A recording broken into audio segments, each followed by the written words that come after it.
In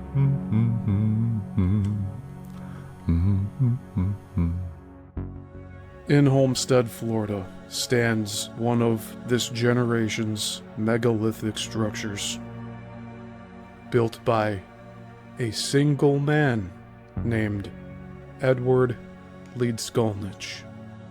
First in Florida City, he relocated the entire castle to Homestead, Florida, where he completed the work. Frequently compared to the pyramids at Giza, the heads of Easter Island, and Stonehenge, we look at Coral Castle. One giant question remains. How did he build this? The only first-hand accounts that we have of other people watching Ed work is only at night, where he has been said to sing to the stones that now make up what he called Rock Gate. Many of these single pieces of rock weigh over 1,000 tons, and the question remains, how did he do this? We explore this question among many other questions about the nature of our reality, hidden technology, mathematics, and the world energy grid. Come along with me on this journey as we look into just how Ed Leedskalnin created Coral Castle.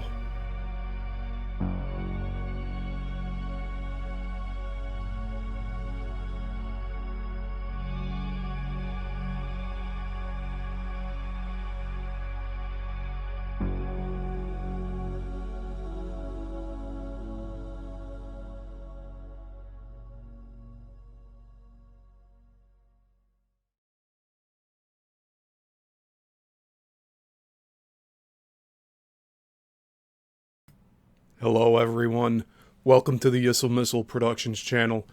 My name is Steven Yissel, and today we are at part 20 of the Coral Castle Deep Dive series. Today we're reading again from The Energy Grid by Bruce L. Cathie. We're going to get through 3 short chapters today, so should be pretty fun. And again, this is where we're at in the book. So we are roughly halfway through. So I'm excited to say that we may finish by the end of July or early August before we move on to the anti-gravity book that was also recommended in the initial reading of the Coral Castle book I picked up from the gift shop. So, again, I hope you're all doing well. Make sure to like this video. It helps with the algorithms. It helps this channel grow. And if you're not a subscriber yet, please subscribe. Make sure you hit the bell notification so that you do get notified when I go live. And other than that, if you're interested in this sort of thing with the deep dives, I have Thursday deep dives that I do on the Bermuda Triangle, and I'll be having a new deep dive series on Saturdays, but that won't start until mid-July. So all that's left after that are Sundays for Let's Talk About It, and we'll be having a new installment of Madness Hour, which will be a live stream. That's tomorrow at 8 p.m. Central Standard Time. So today we are looking into chapter 13.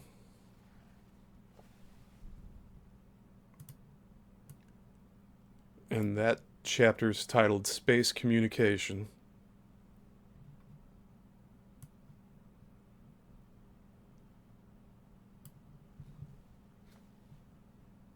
And I'm just going to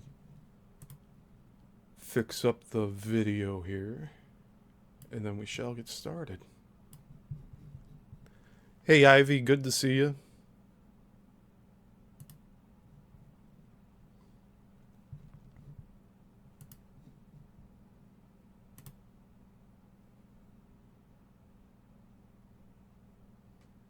Okay. So all that's left to do now is to get our music going.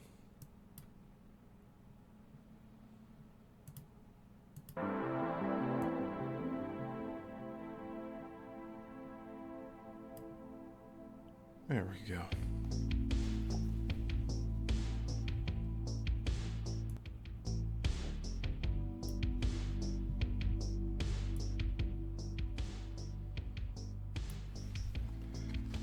So yes, chapter 13 is titled Space Communication, but we're also going over chapter 14, Where Have All the Flyers Gone? And chapter 15, People We Would Like to Know More About.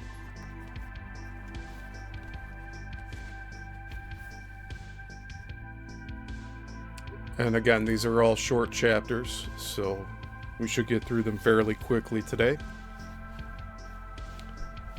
But let's start, shall we? Chapter 13, Space Communication. The scientists are now beginning to agree publicly that we are not alone in the universe. Millions of worlds similar to ours must exist, and the odds are that on many of them, life has developed in much the same way as it has on Earth. Some civilizations will be just beginning, others will be far in advance of our achievements here, and possibly many of them have reached the stage of traveling freely across the vast reaches of space. Our own progress has been fairly rapid in the last century, and it won't be long before we will be ready to try our first venture into deep space. If we do have neighbors, our first step will be to communicate by means of transmitted signals before we take the more difficult step of building vehicles to take us there. In fact, if we would communicate in some way, we might possibly gain vital information from a more advanced race that would enable us to carry out a probe into deep space much sooner. The problem is, by what method and with what type of transmission can this be accomplished most efficiently? Normal radio transmission is not the answer, as vast amounts of power and extremely expensive equipment are required to broadcast a signal for any distance. Even at the speed of light, a time factor is involved if we hope to contact many of the nearest star systems. Communication is not a very practical prospect if we have to wait many years for a reply. The best and most efficient method, as I see it, is to devise a system whereby the communication frequencies are tuned to the structure of matter and the harmonic waveforms that permeate all space. With the correct aerial system and frequency ratios to match, it may be possible to find a shortcut to reach far distant worlds which interest us. Our planet is a resonating ball of waveforms tuned to the unified fields of space, so what better antenna could we use to broadcast intelligent signals through the cosmos than the Earth itself?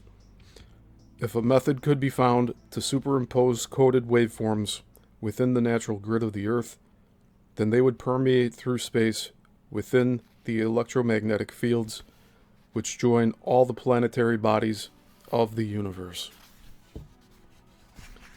To do this, we would have to pick a geometric position on the Earth's surface, which would be harmonically associated with the structure of the atom.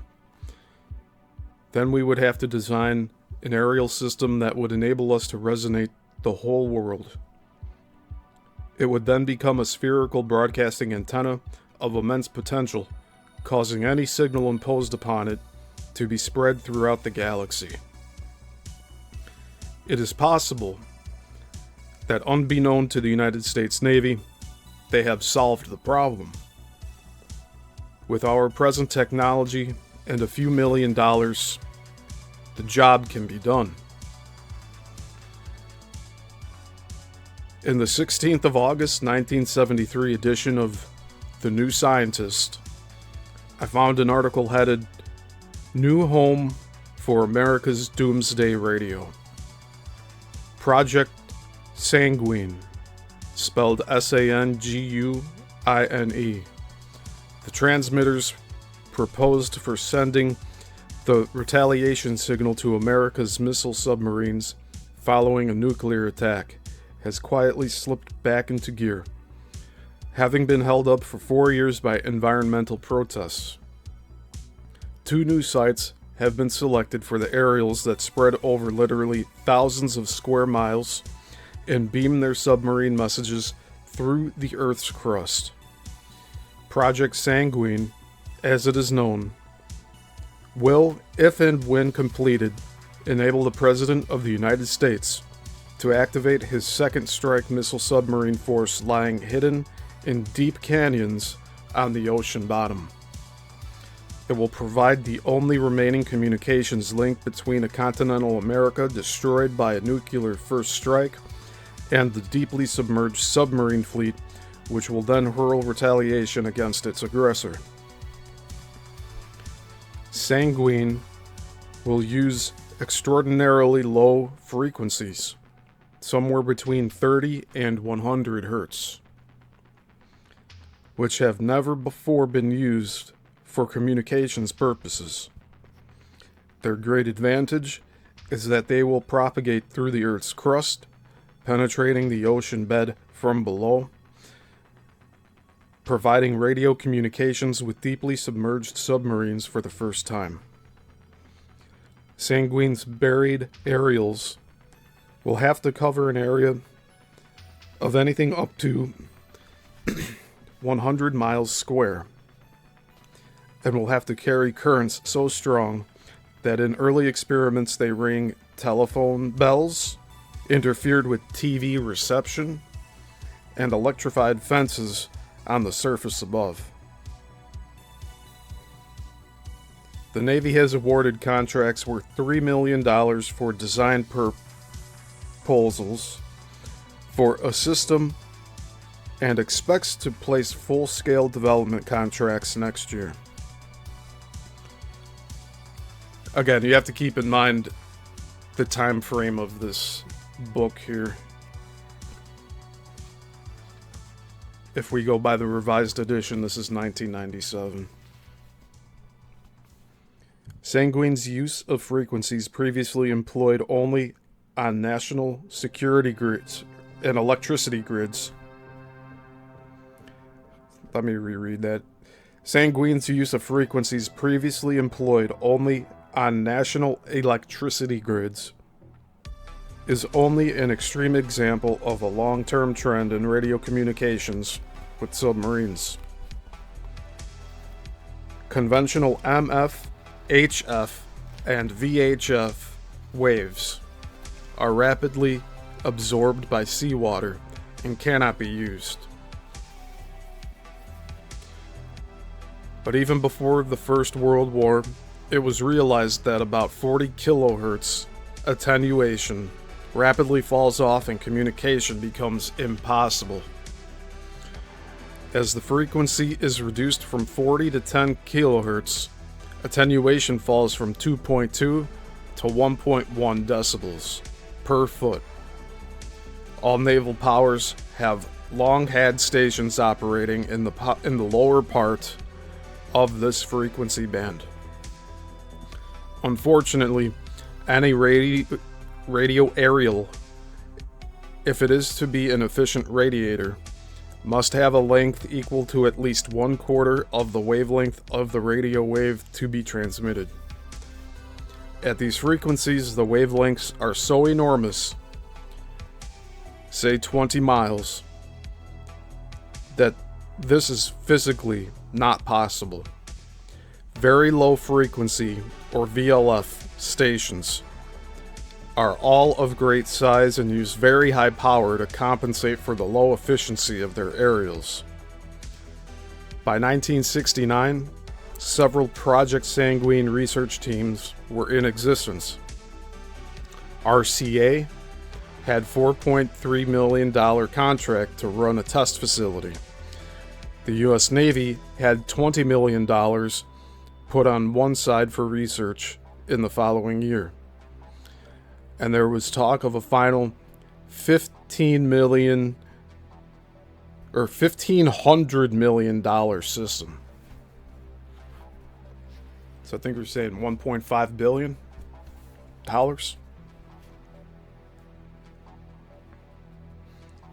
The idea was to bury the aerial cables below the surface in a 22,000 square mile grid, measuring 150 miles by 150 miles.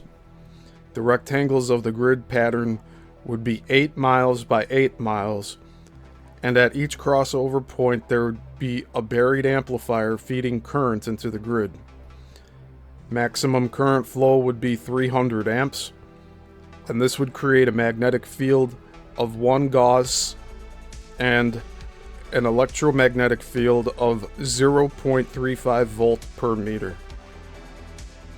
The Navy has selected 2 possible sites for the aerial grid. One is atop the so-called Llano Uplift, spelt L-L-A-N-O, a non-conducting rock formation 45 miles northwest of Austin, Texas. The other is in the Upper Michigan Peninsula, where the bedrock is part of the Laurentian Shield, and this is spelled L-A-U-R-E-N-T-I-A-N. Total power will be of the order of 10 megawatts. The information given indicates that the best area to build the grid antenna would depend on the type of rock strata below ground level.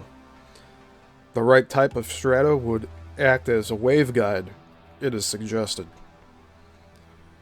According to my research, the type of rock strata would have no effect on the transmission of the radio waves. The factor, as I see it, that would control the efficiency of the system would be the latitude and longitude of the position chosen.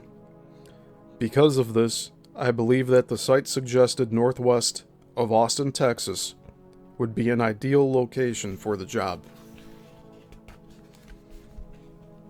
In my earlier books, I had shown a position northwest of Austin, which would give a series of grid harmonics. Now, many years later, I have access to much more information which enables me to calculate a more accurate position, which is displaced only slightly from the original. The diagram will show that the latitude sets up a harmonic geometric, which is directly related to twice the speed of light, 288. The speed of light in free space being 144,000 minutes of arc per grid second relative to the Earth's surface. The speed of light, according to grid theory, varies from 144,000 minutes of arc per grid second in free space to 143,795.77 minutes of arc per grid second at the Earth's surface. And in parentheses it says, "See my work, The Bridge to Infinity." So that's another book that is recommended here.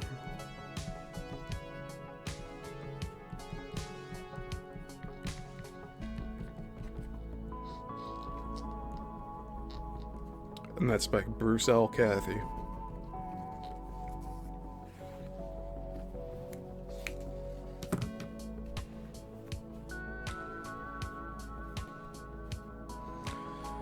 The great circle distance between the antenna position and longitude 180 degrees west at the same latitude is 4,116.0 36 minutes of arc. A study of all my works will show that the square of this number gives a harmonic value of 169444. Other sections of my published data will show that this harmonic is directly related to mass, gravity, and communication wavelengths. A further, most important fact is that the great circle distance between the antenna position of grid pole B in the north is the harmonic of twice the speed of light at the Earth's surface, or 2,875.9 minutes of arc. Grid pole B is displaced 694.44 minutes of arc from the north geographic pole, which is the reciprocal harmonic of the speed of light in free space. The interaction of all these factors would ensure that all transmissions from the theoretical position would set up unified fields harmonized with the geometric structure of matter itself. But this is not all. The dimensions of the areals, the spacing, and the area covered are all vital requirements necessary to tune our world into the cosmos. The length of each side of the grid antenna is 130.1691208 minutes of arc, or 149.89171 statute miles. Therefore, the area covered by the grid would be 16944 square minutes of arc, or square nautical miles. The harmonic of mass, gravity, and communication. The number of rectangular areas enclosed by the grid antenna, not including the center square, would be 288. The harmonic of 2c, where c equals the speed of light. Each small square section would have a side length of 6.944 minutes of arc, or nautical miles. This value is the harmonic reciprocal of the speed of light.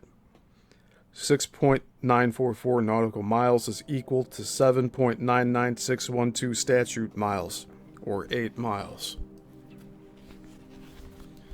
So it appears that if the aerials are spaced at 7.9912 statute miles, and the sides of the square covered by the system are 149.928694 statute miles long, our aerial would be closely tuned to the structure of the atom. Any signal transmitted by such a system should, in theory, travel a great distance into space. Hello, neighbor. Since publication of this chapter, the construction of the antenna system has become an environmental issue and the project has been postponed. Latest information suggests that the project may be shifted to a site near Crystal Falls in Wisconsin. Given the aerial length and site position also indicate similar harmonic associations. And we have a diagram here where it's showing pretty much the distance and everything. So let's take a look at that real quick.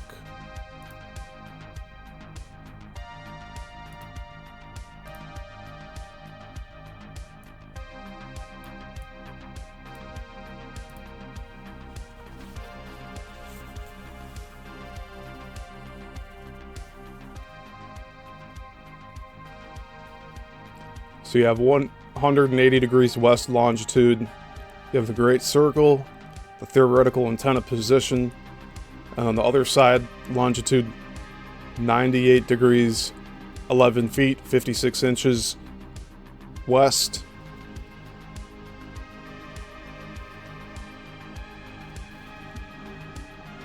You have position B, you have position A,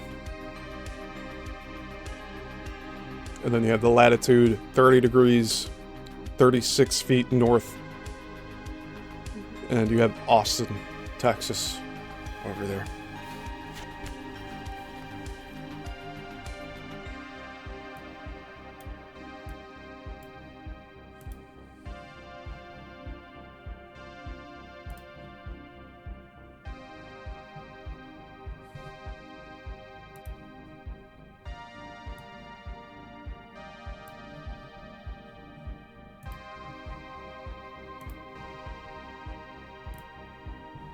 Alright, let's continue on. The grid description says, showing the geometric relationship of the underground antenna to grid harmonics. The latitude displacement to North Pole equals 59.4 degrees. Latitude displacement to equator equals 30.6 degrees. And the difference is 28.8 degrees. Relative displacement equals 288 harmonic minus 2c. Distance A minus B, 4116.36 minutes of arc. This value squared equals 169444 harmonic. The value 169444 has been found to have connections with the harmonics of mass, gravity, and communications. The number of rectangular areas enclosed by the grid antenna, not including the center square, is 288, the harmonic of 2c, where c equals the speed of light. The number of amplifiers shown by dots at each aerial intersection is 324. This harmonic is shown in various ways throughout the book. 8 times 6.9444 equals 55.555. We have one more diagram here.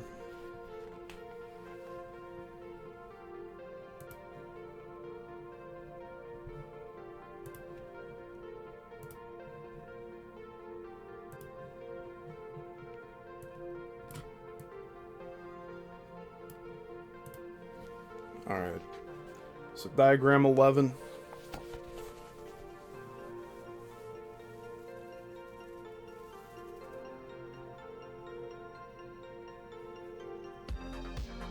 Hey, Texas Learning, good to see you.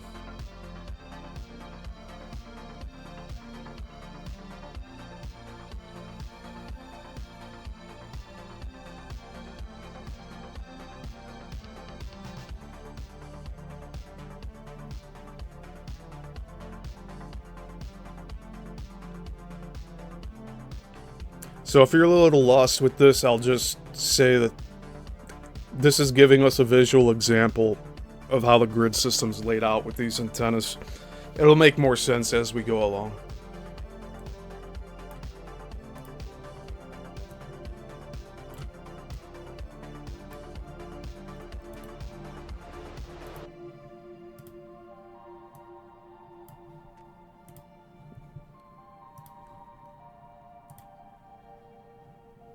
All right. So below the diagram 11, it says, showing theoretical grid structure of underground antenna for resonating the earth, dimensions of grid antenna in minutes of arc. A is 55.555, in parentheses it says 55.555 squared equals 3086.358025, the reciprocal of 324. B equals 130.1691208. C equals 18.489. D is the center of grid aerial position, and the square of 130.1691208 is equal to 16944.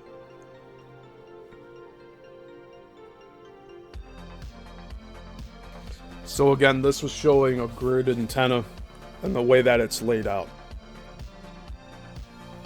And really what was more important, I think, is on this bottom portion.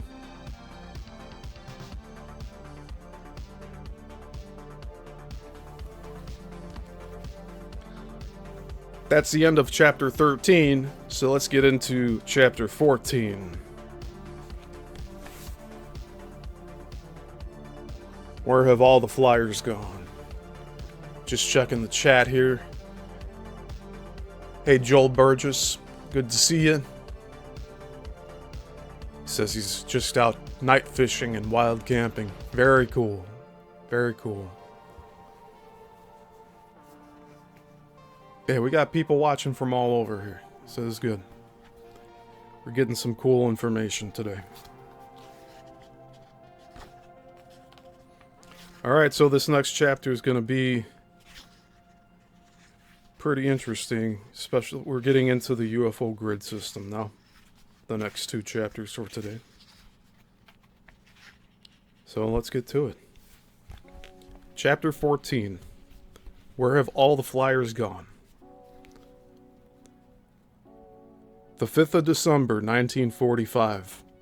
A flight of 5 Avenger torpedo bombers of the United States Navy took off from Fort Lauderdale, Florida, and flew out over a fairly calm sea. The weather conditions were clear. The time was exactly 10 minutes past 2 when the leader roared down the runway, closely followed by the 4 other aircraft in the formation. Cruising off at 215 miles per hour, the flight was slowly lost to view as the bombers winged their way out on an easterly course over the Atlantic. The plan filed by the flight leader showed that the proposed course would take the formation 160 miles east toward the Bahamas, then north for 40 miles, then finally back onto a direct course that would bring the 5 aircraft back to the Naval Air Station. In less than 2 hours, the flight would be completed, the planes back on the ground. But those 2 hours were to drag on into a nightmare for the crews of the aircraft, and they were not to see their base again. That flight has gone down in the annals of Air Force history as the greatest air mystery of our time.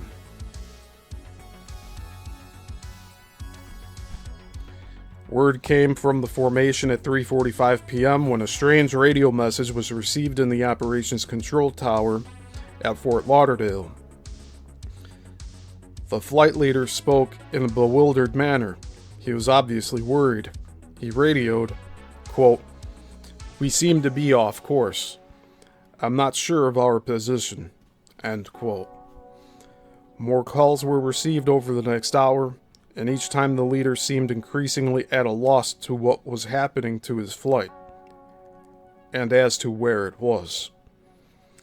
Around 4 o'clock that strange afternoon, a brief radio conversation was heard by the listeners in the control tower. The flight leader, by the sound of it, was beginning to panic.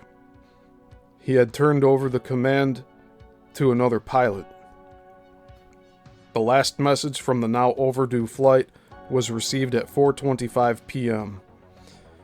The message said, quote, "Our position still not certain. Believe we are about 225 northeast of base." With the receipt of this oblique message, a Martin Mariner flying boat, equipped with rescue and survival equipment, was hurriedly made ready and dispatched to the position estimated for the Avengers in order to guide them home.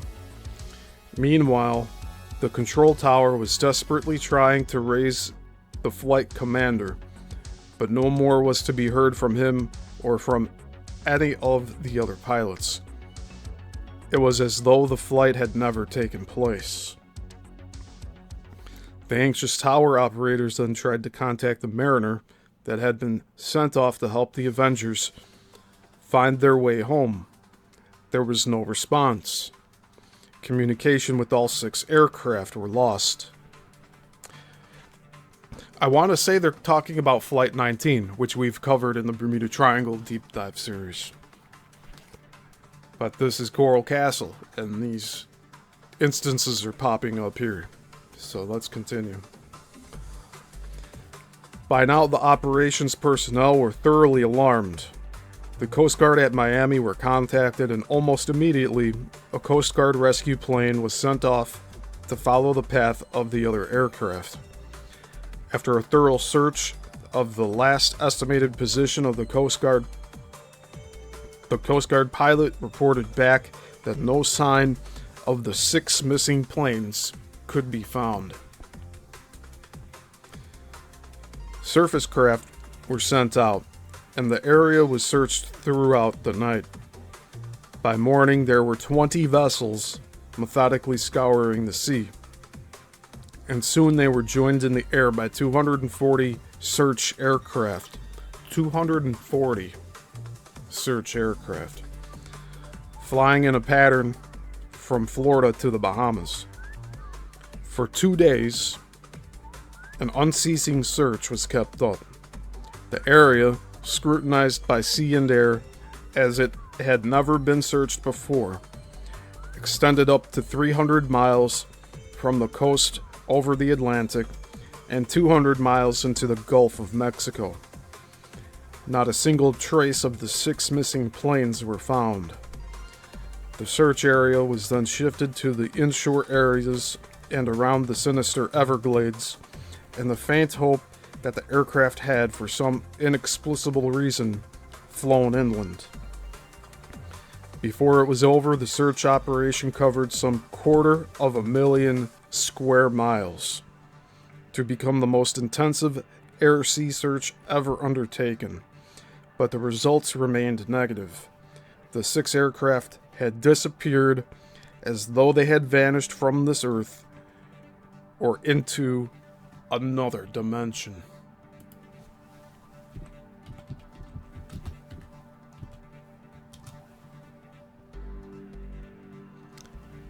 We are talking about Flight 19 here. At last, with the search crews exhausted, the Navy reluctantly called a halt to the hunt. But search teams continued to rake through land areas, the beaches, and the Bahama Islands themselves. For weeks, all debris cast up on the beaches, every item of flotsam was minutely examined in the dying hope of finding some tiny clue, some tiny part of any one of the 6 missing planes. Nothing was found. Months later, a Naval Board of Inquiry formally stated that no trace of the missing planes or their crews had been found, and that no adequate theory could be put forth to explain their disappearance. An analysis made afterwards to try to determine the most probable position of the aircraft at the time they disappeared only helped to deepen the mystery further. Had the flight of Avengers continued on a direct course to the east, the air crews would eventually have made contact with Great Asako Island. If they had gone northeast, they would have flown over Grand Bahamas Island, which is about 25 miles in length. Had they continued in a southeasterly direction, they would have sighted Andros Island, or any one of a great number of smaller islands scattered about that area. In fact, the only completely open areas were almost directly north and south, and it is most unlikely that either of these courses was followed by the missing 6 aircraft, since they were known to have flown off from the airfield in an easterly direction in accordance with their flight plans. At no time did any of the crew members indicate that land was within sight in the radio messages received. In accounts of this incident, it has always emerged that the crews were confused and apparently disoriented, almost as though they were flying in a void. They seemed to not know whether they were flying straight and level or upside down. Sea and sky appeared to be as confused as if the crews had stumbled through a hidden doorway and had entered a topsy-turvy world with its own rules. The only possible explanation seemed to be that for some unknown reason, the formation had been flying along a circular course within the ring of the surrounding islands. Otherwise, it was argued, at some stage they would surely have sighted land. Since there were 5 aircraft in the missing formation, the chances of the navigation equipment in every one of them being faulty were so remote as to be an impossibility. So they're just saying that for everything to be faulty in this situation is very, very unlikely.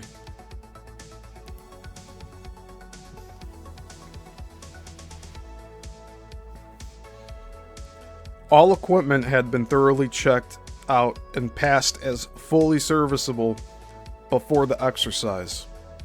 In the event of any disaster of whatever nature, at least one of the 5 aircraft would have time to send out a distress signal. All aircraft and crew were equipped with survival gear for use in the event of a crash landing or an enforced ditching in the sea. The same thing was true of the missing Martin Mariner. And moreover, this particular aircraft was bulging with survival equipment. If all 6 aircraft had crashed somewhere or gone into the water, some trace, some item of wreckage would eventually have been picked up. Yet nothing has ever turned up. Not the tiniest trace. The records of the incident are still open, and to this day no logical explanation has ever been put forward to account for the mysterious events of that December day. In my earlier publication of Harmonic 695, I had put forth the theory that the aircraft had flown into an area of space-time instability due to the partial destruction of the world grid in ancient times. This is some beefy information we're getting here in this chapter. I'll reread that. In my earlier publication, Harmonic 695, I had put forth the theory that the aircraft had flown into an area of space-time instability due to the partial destruction of the world grid in ancient times. Now that I am aware that the grid system is a natural manifestation due to the formation of matter itself, I have checked the known facts once again and estimated the flight path by computer analysis. At the time of my earlier findings, I did not believe that our own scientists had the knowledge to set up any type of experiment which could have had any effect whatsoever on the flight of the Avengers. So the disappearances were thought to be caused by forces beyond our control. Now, many years later, the evidence at hand indicates, without much doubt, that the scientists did have a great deal of theoretical knowledge concerning the structure of space-time, and that various experiments were being carried out in order to verify the unified nature of our reality. The flight plan filed by the flight leader, on close analysis by computer, now reveals a strong possibility that the Avengers were part of an advanced scientific experiment set up by our own scientists. If this were so, then the crews of the aircraft were probably not aware of it. If anything went wrong, or if indeed the experiment was a success, they would, under the circumstances, be deemed expendable. The fact that the radio transmissions from the aircraft gave no indication that the crew members were aware of the cause of their predicament suggests that the experiment, if it took place, was known only to those who set it up. The filed flight plan showed the following possibilities. The proposed course would take the formation 160 miles east towards Great Abaco Island, then north for 40 miles, and then finally back onto a direct course that should take them to the Naval Air Station. If we take these coordinates and transpose them into very close grid equivalents of minutes of arc, or nautical miles, then 160 statute miles, the flight plan, could be 159.93256 statute miles, which is the grid, which converts to 138.8888 nautical miles, or minutes, on the grid, which is equal to 69.4444 times 2, or twice the speed of light reciprocal harmonic, 694,444, and 40 statute miles, which was the flight plan, could be 39.983139 statute miles, which is the grid, which converts to 34.7222 nautical miles, or minutes, on the grid, which is equal to 69.4444 divided by 2, or half the speed of light reciprocal harmonic, 347222. And return, or third, the third leg of the journey would equal 165.583 statute miles, which converts to 143.79577 nautical miles, or minutes, on the grid. The speed of light at the Earth's surface, on average, is 143,795.77 minutes of arc per grid second. A glance at diagram 12 will show that the filed flight plan closely fits the theoretical flight plan, which allows direct association with the harmonics of the unified field.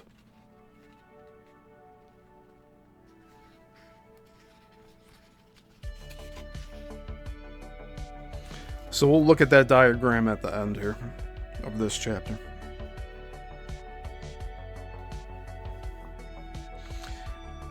In the diagram, A represents the takeoff point at Fort Lauderdale, B represents the turning point near Gorda Cay, and C equals the turning point for home near the Downer Cays. At the first turning point, B, the aircraft would be at a distance of 3,229.8793 minutes of arc from North Grid Pole B. This converts to 53.8313 degrees. The cosine of this angle equals 0.5901647. The reciprocal of this value equals 1.69444. Harmonic 169,444.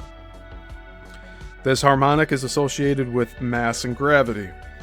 If, at the time the aircraft reached these turning points, a pulsed harmonic transmission was broadcast from a strategically placed ground station or stations, it is possible that a unified field effect could have been caused at these positions. It is also possible that advanced electronic equipment could have been placed in the aircraft without the knowledge of the crews. Admittedly, the theory is pure speculation, but the flight plan fits, and I have a feeling that this is more than just coincidence.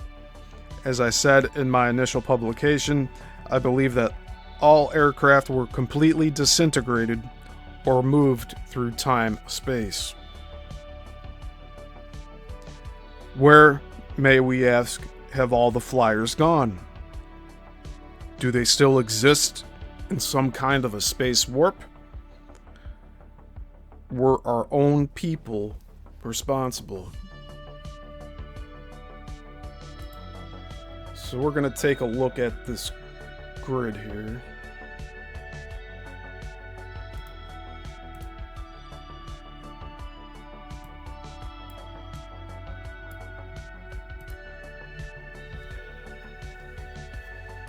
Alright, firstly we have the map.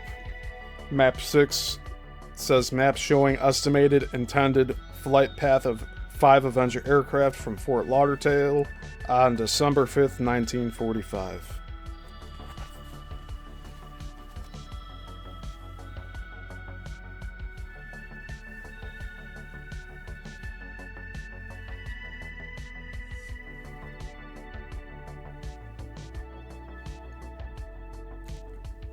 Trying to get this to focus, just bear with me.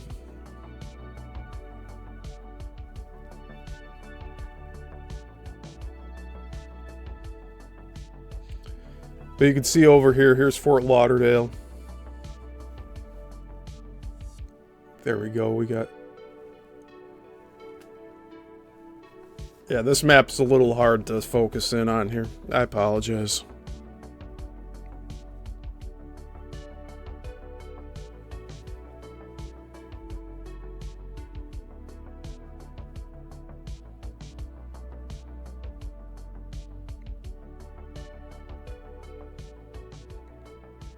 Okay, so you see Fort Lauderdale there with Boca Raton. We got the Great Bahama Island up at the top. Great Abaco Island. And Sandy Point. So they were flying in a triangle. And they disappeared.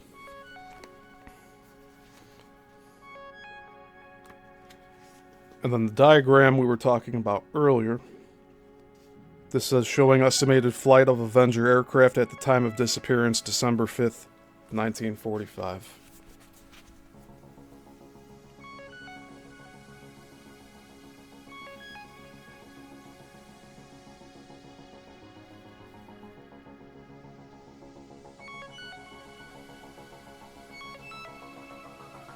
So they started here at point A at Fort Lauderdale.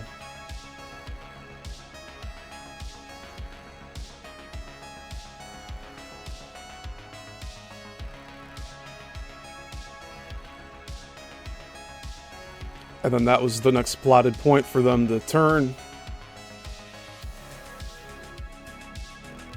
And then C.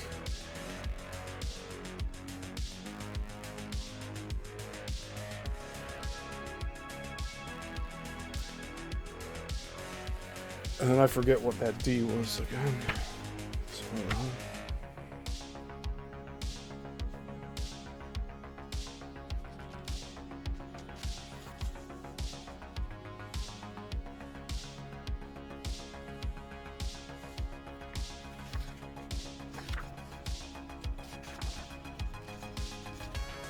but yeah, this is the general flight path that they were told to take. And they never came back. So that's the end of chapter 14. We have one more chapter left. But let's see the chat here. Joel says he had some big fish. It's where he's fishing, it's full of big fish. That's awesome.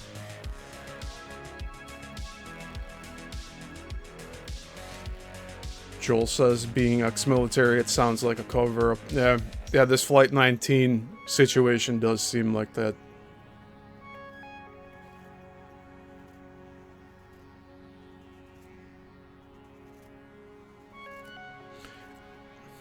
And hey, Beyond the Box, good to see you.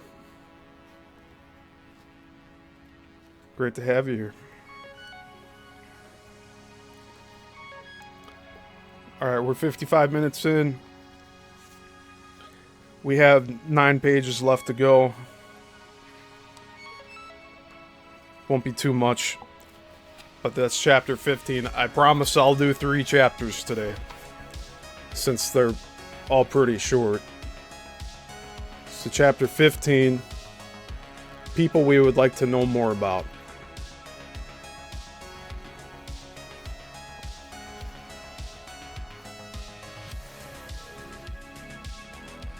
Let me just readjust all of these windows here. Alright.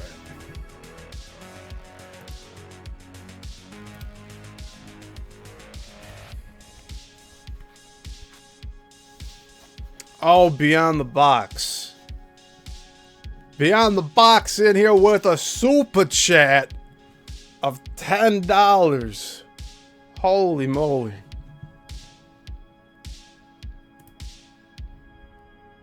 Thank you, Brenda. I really appreciate that. Very cool. Thank you. I appreciate the support here. Alright, so chapter 15.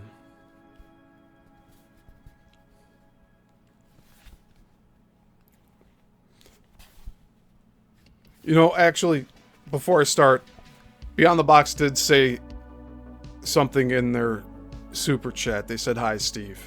So I just wanted to acknowledge your message in there. Thank you, Brenda.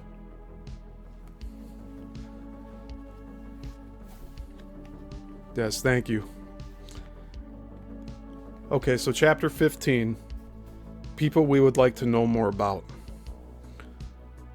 Startling though it was to have found a network of man-made aerials built into the UFO grid system, some of the subsequent events were bizarre. Up to this time, I had been aware of treading on the corns of a few faceless technicians and other parties who had some connection, scientifically or politically, with the UFO grid. It had to be only a matter of time before the corns were inflamed enough to bring their possessors out into the open. So far as I was aware, no direct action had been taken to prevent me from proceeding with investigations connected with my theories, or to try and stop my constant probing into the network. Like all the best ordered secret societies, the group had given no positive indication that they even existed. So long as the public at large did not insist upon answers to controversial questions, the group's members, whoever and wherever they were apparently content to let matters quietly take their own course, no doubt hopeful that eventually I would be branded as just another crank, and that anything I had to put forward would automatically be discounted.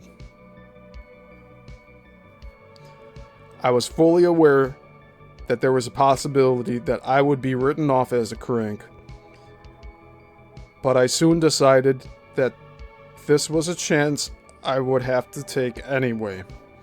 Obviously, I had to be fairly careful how I handled information I was now receiving. If I pushed too hard, I would almost certainly be regarded as a grade A lunatic. On the other hand, if I kept all the information to myself, I would lose any advantage I might have gained, and I would be placing myself in a position that could prove to be quite dangerous. Other investigators of UFO phenomenon in the past have disappeared or have been victims of strange incidents as a result of probing too deeply into the so-called flying saucer enigma. For these reasons, I decided that my best course was to leak information out as it came into my hands, and also to filter out copies of all my notes through a loose-knit chain of contacts both within and outside New Zealand, so that it would be impossible to stop this truth from spreading.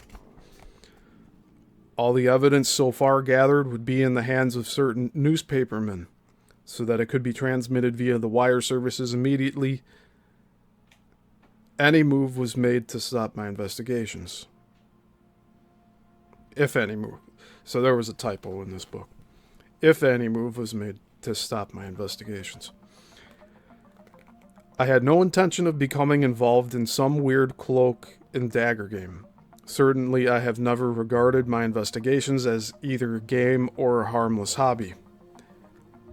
I am also deeply aware of just how seriously the, quote, group, end quote, is about maintaining secrecy over their activities. In fact, I took some pains to keep the group informed about the network I had set up to ensure that all information would quickly be disseminated in the event of some untoward accident coming my way. There were a few people whom I was certain had direct connections with the group, if they were not members themselves. Through these people, I let the word go out as to the precautions I had taken. One of them scornfully suggested that he could not believe any journalist would sit on such hot news when it might be possible for him to get a scoop on the news services of the world. My answer to him was, quote, "Test the truth of what I have told you by trying to stop me in my investigations," end quote. So far, the test has not been made. Perhaps he realized that after all, there are more honest and dedicated men in this world than we sometimes think. At any rate, the scheme appeared to be working very well. I found out that the public, instead of labeling me as crazy with first-class honors, actively encouraged my research into the UFO mystery. Letters came every day from many parts of the world after the publication of Harmonic 33. The majority of them enclosed useful information or offered further suggestions for lines of investigation. Only rarely did a letter turn up in my box that assassinated my character or intimated that I was off my trolley.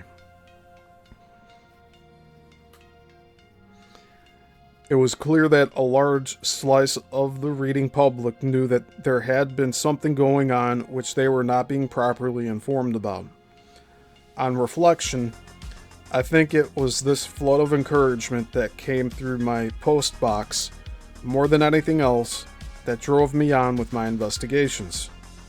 By nature, I have a strong streak of curiosity, but it helps a lot more than I can estimate to find that there are many people around who are anxious to help in any way they can.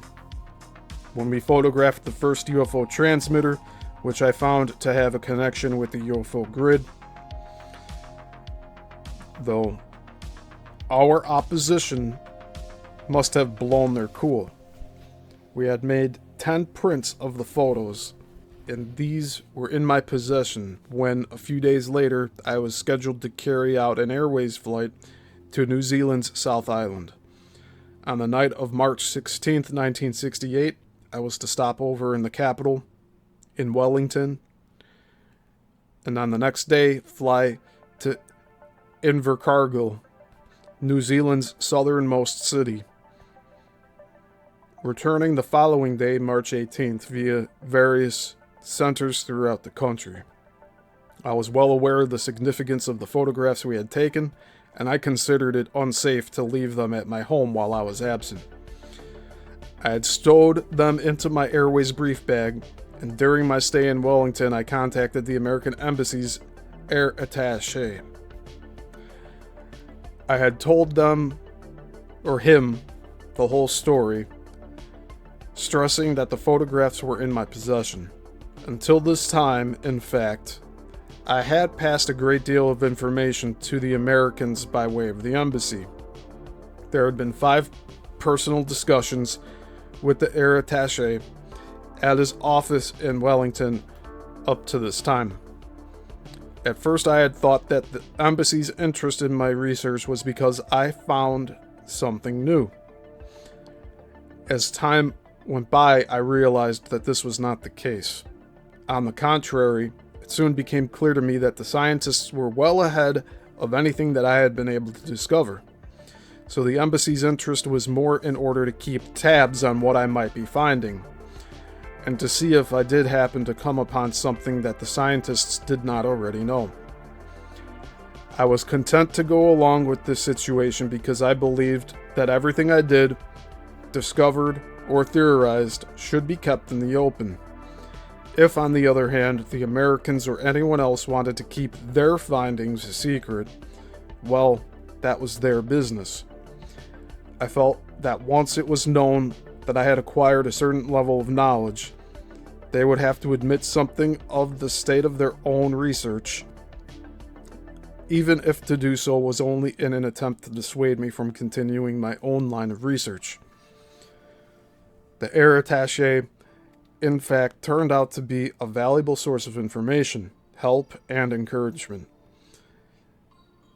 It was he who assured me that my calculation of the UFO grid pattern for the global system was correct.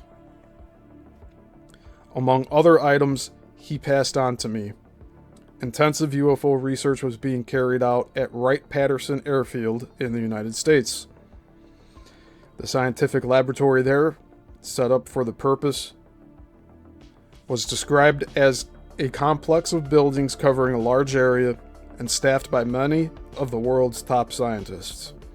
Experimental work was carried out 24 hours a day, 365 days a year. At one stage, the official asked me if I would consider a trip to America to visit this base. Naturally, I said I would, anytime they cared to put out an invitation. Perhaps the idea was vetoed in the States, for I heard no more of this. In retrospect, it seems to me that although at that time I was in the very early stages of my UFO research, perhaps I had already stumbled onto something that was of deep interest to the American scientists. They must have realized that I was beginning to uncover information which they themselves had kept carefully hidden from the general public for many years.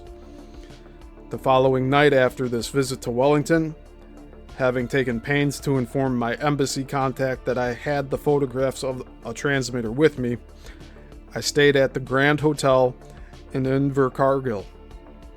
What took place there that night convinced me that there were other people in New Zealand besides myself who were keenly interested in our camera work. They are some of the people I would like to know more about. After a leisurely dinner, my co-pilot and I retired to the lounge for a chat and a cup of coffee. On this particular night, there were 2 complete air crews staying at the Grand. Members of the other crew were based in Wellington, and for some reason, which is still a mystery to me, the rostering section of the airline had switched the Wellington co-pilot onto my flight for the next day, while my Auckland co-pilot was to return with the Wellington crew on the early morning flight. We were not informed of this switch until after we had arrived in Invercargill earlier that afternoon. The co-pilot originally with me was most upset over this, as it interfered with some of his personal arrangements and also meant his getting up very early the following morning. To verify the situation, I telephoned Wellington and was told that the Wellington co-pilot was to crew the flight with me as far as the capital, while another Auckland co-pilot would carry on from there back to Auckland with me. I thought the whole thing rather odd. It meant that 3 crew members would be chopping and changing to do the work of 2 men. However, it was not really my concern, so I okayed the change and told my original co-pilot of his tough luck. the Wellington co-pilot chatting with me over coffee in the Grand's lounge, had been interested in my research, he said. So I brought out the photos of the aerial from the bag in my room to show him. Before he joined the airline as a pilot, this man had been associated with the DSIR, or the Department of Scientific and Industrial Research, and had carried out duties in the Radio Research Division at McMurdo Sound in the Antarctic. I thought he might be able to tell me what range of frequencies the aerial arrangement in the photographs might be operating on.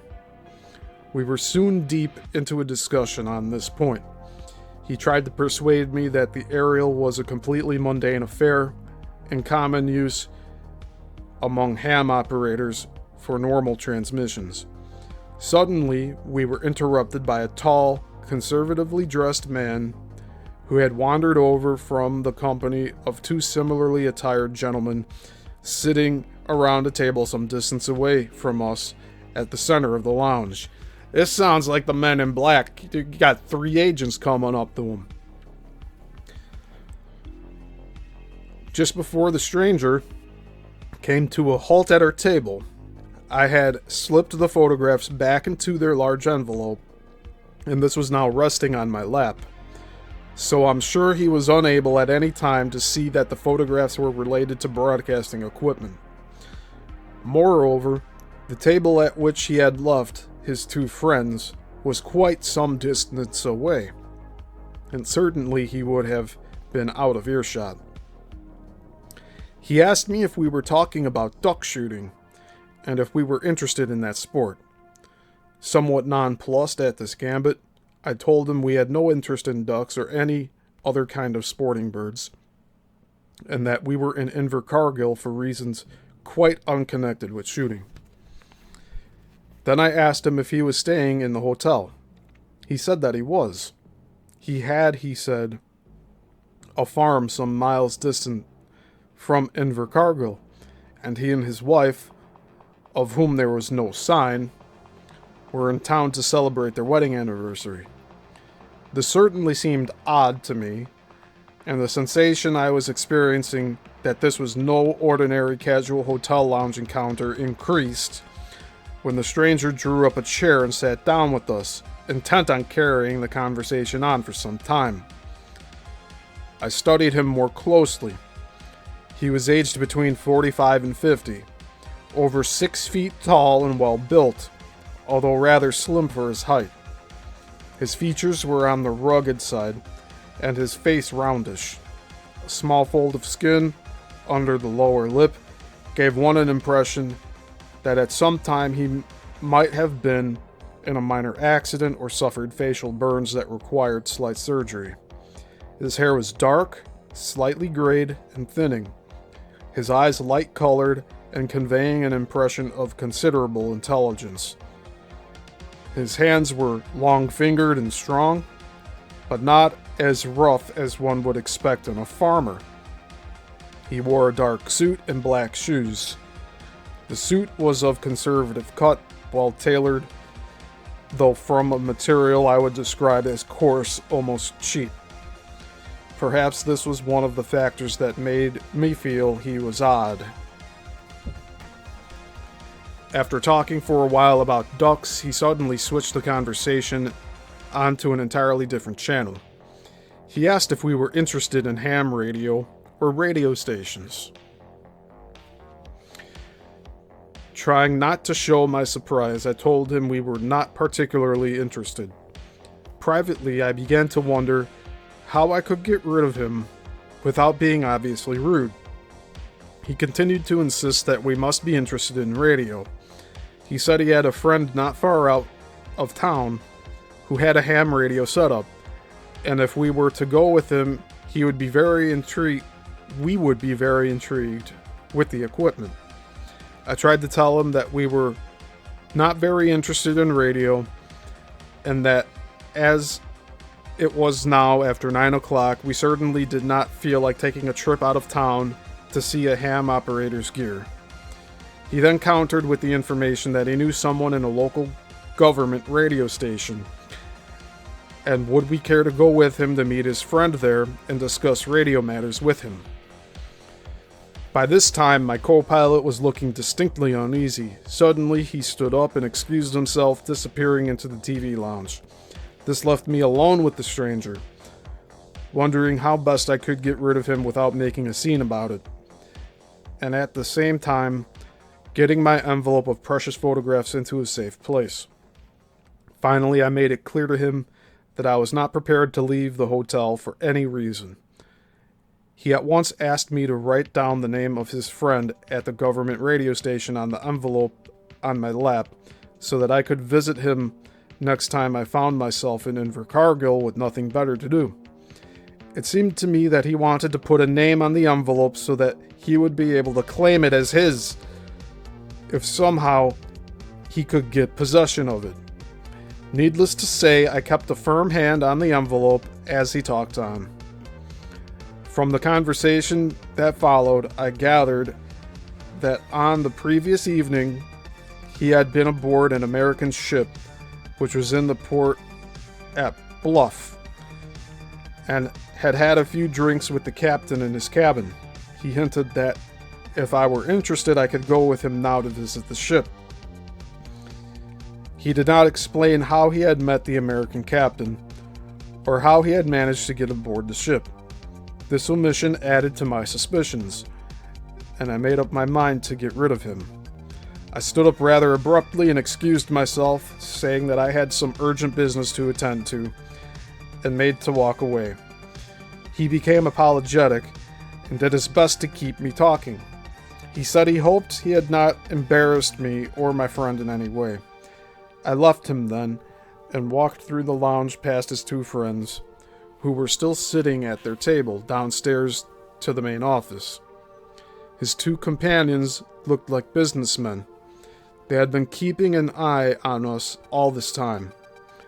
At the office downstairs, I asked the receptionist for some scotch tape, and with it I firmly sealed the envelope, the photographs securely inside it, writing my name boldly on the front and back. I had the receptionist place it in the hotel's safe, explaining that I would pick it up just before I left the following day. The task completed, I went back upstairs and let myself into a public telephone box at the top of the stairs, just outside the entrance to the main lounge and the smaller TV room. I put through a toll call to Auckland and spoke to my wife. I told her some of the odd events of the night and asked if she had been disturbed. She told me that some friends of ours were with her and that nothing unusual had happened. Immediately after this brief conversation, I went into the TV lounge to talk to my co-pilot. He told me that the three strangers had left a short time before by the stairway to the ground floor and the main entrance of the hotel.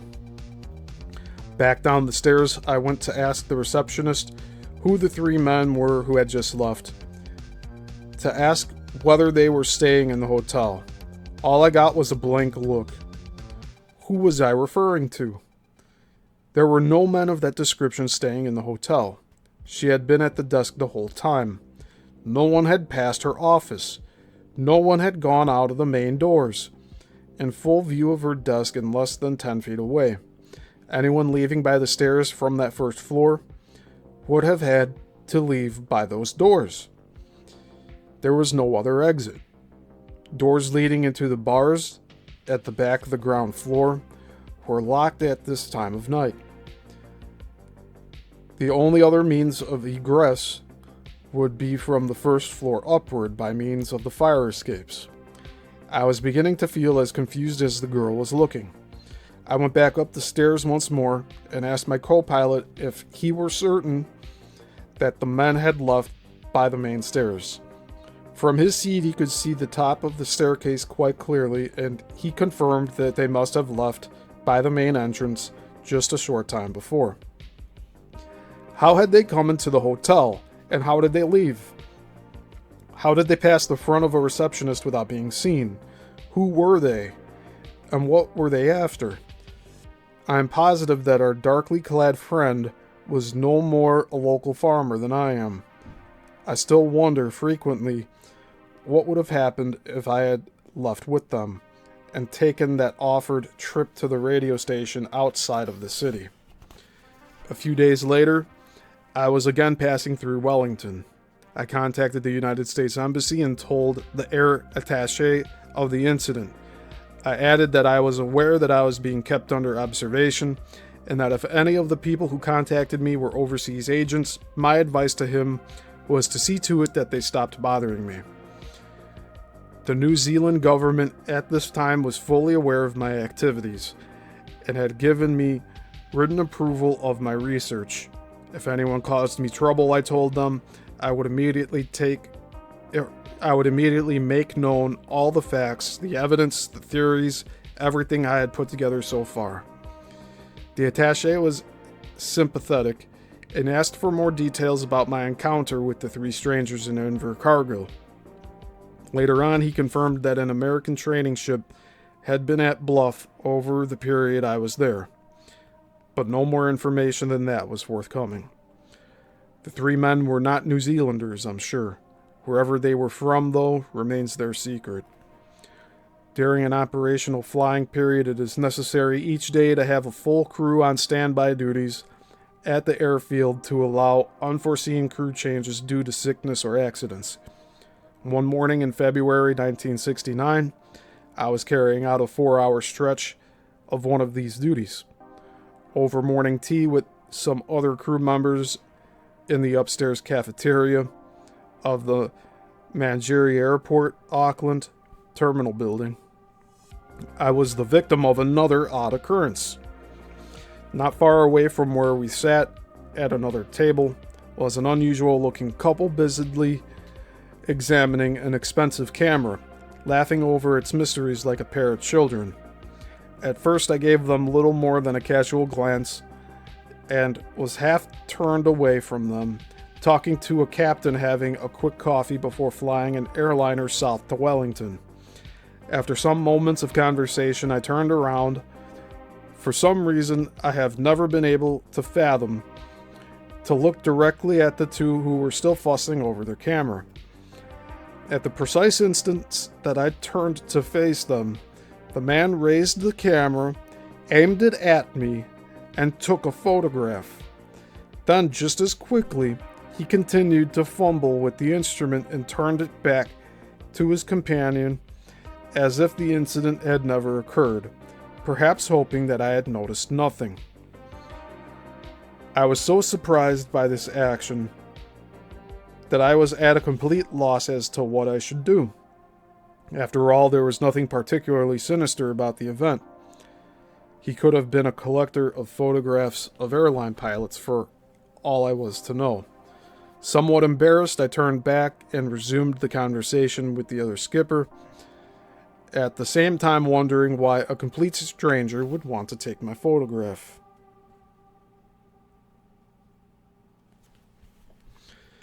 They were certainly an uncommon-looking couple. He was a tall, gangling sort of individual with thin, pipe-stem limbs. His most startling feature was his head. It was almost perfectly spherical, and it was as bare of hair as a billiard ball. The skin was a golden tan color, and very smooth. The color was, as I imagined, that of an American Indian to be.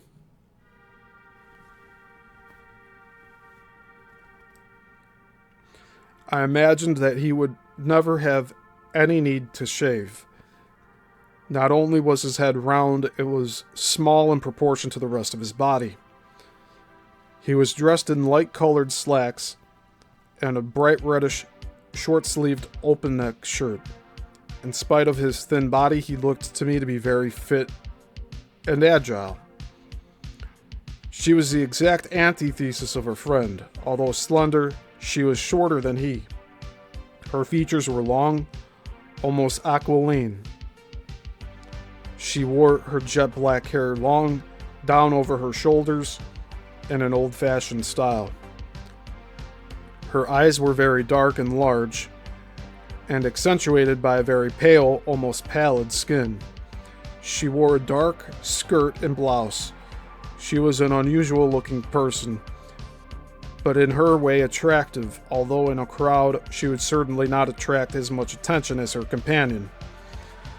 I judged both of them to be in their early 20s.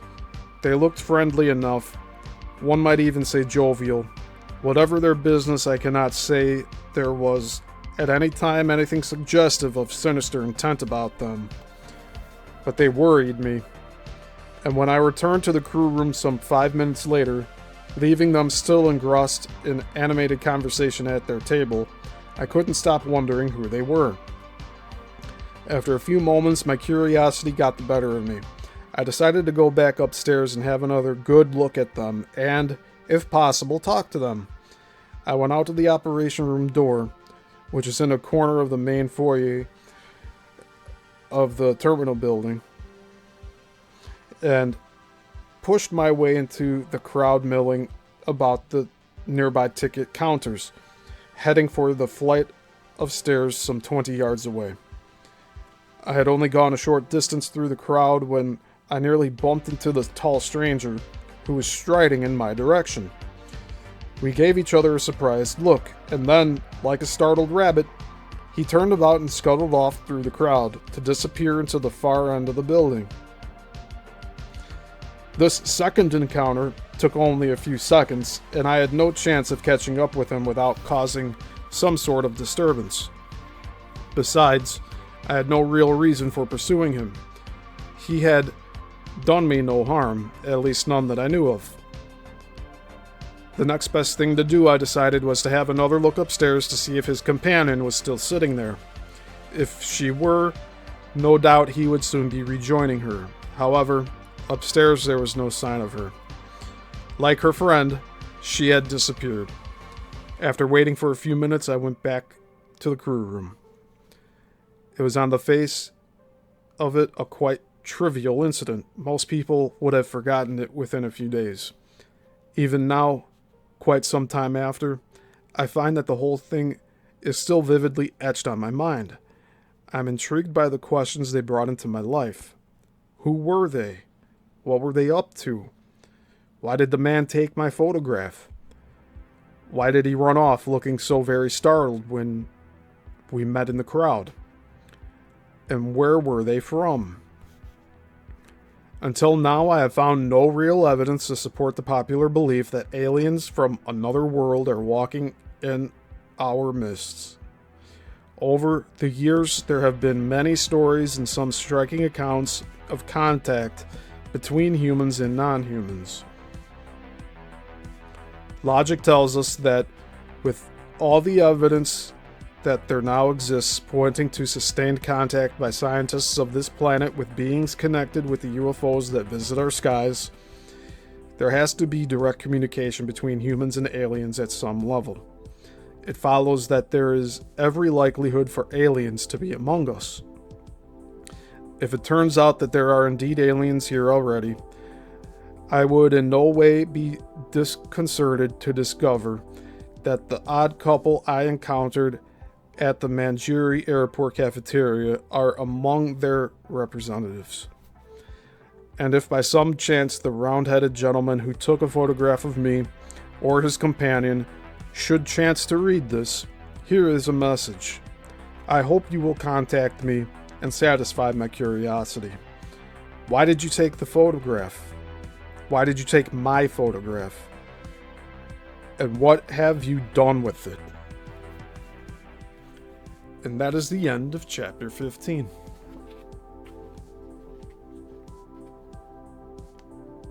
So I think he was dealing with men in black in that first one. They were not seen by the front desk lady entering or exiting. They weren't staying there, which is bizarre in itself.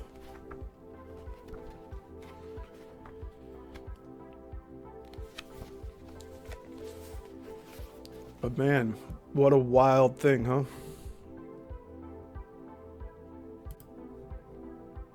So they clearly had interest in him and what he was doing with his work.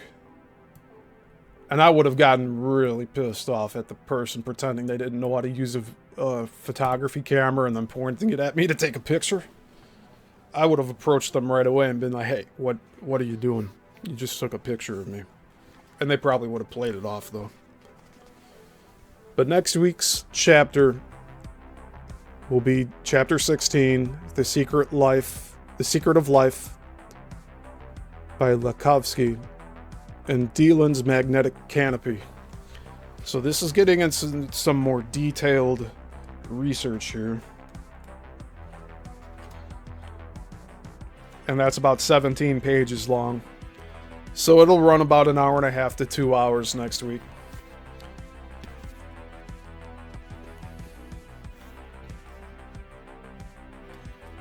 And then after that is the harmonics of humans, the builders in stone, and from Alpha to Omega. So, I mean, we're going to be getting pretty deep into this book at this point. See, after today, we're already halfway done.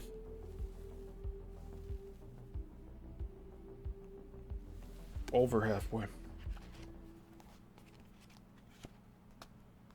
So I'll leave you with that to ponder. I'm actually surprised we briefly touched on Bermuda Triangle stuff today, but this is also related to Coral Castle, the ley lines, the energy grid. It was bound to come up at some point. Let's check the chat here.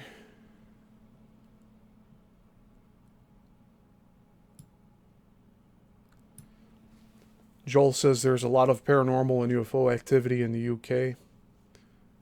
Beyond the Box says you should get that stuff on video, Joel.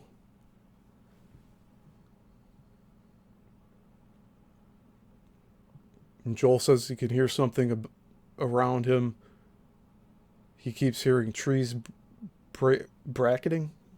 I want to say he meant breaking. I'm just going to write it out.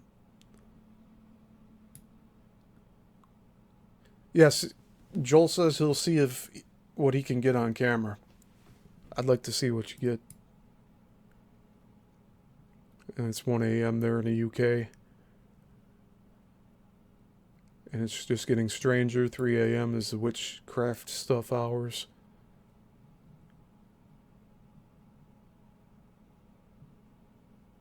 And you're going to stay out there till 6 a.m., Joel? Well, we'll pray for you here for safe travels back and forth. And hey, Andreas. Andreas joined. And also Zenray. Good to see you here. Awesome. So yeah, this will do it for today. I appreciate y'all being here. Thursday will be our Bermuda Triangle show. Tomorrow is Madness Hour, so that's going to be another just spitballing type of live stream with my buddy Jeremy. It's been quite a while since we've done Madness Hour. And Brenda's actually been on I think the first Madness Hour that we did. So go check that out. It'll be at 8 p.m. Central Time. It'll be 2 hours later from today. Or if you want to look at it as 20 minutes from now, tomorrow. And other than that, there's no Saturday show for the next 3 to 4 weeks. I will be doing a new one after that time. And Sunday is our Let's Talk series. And we'll have one more of the Coral Castle shows next week, Tuesday, before I take a 2-week vacation. And that'll be that.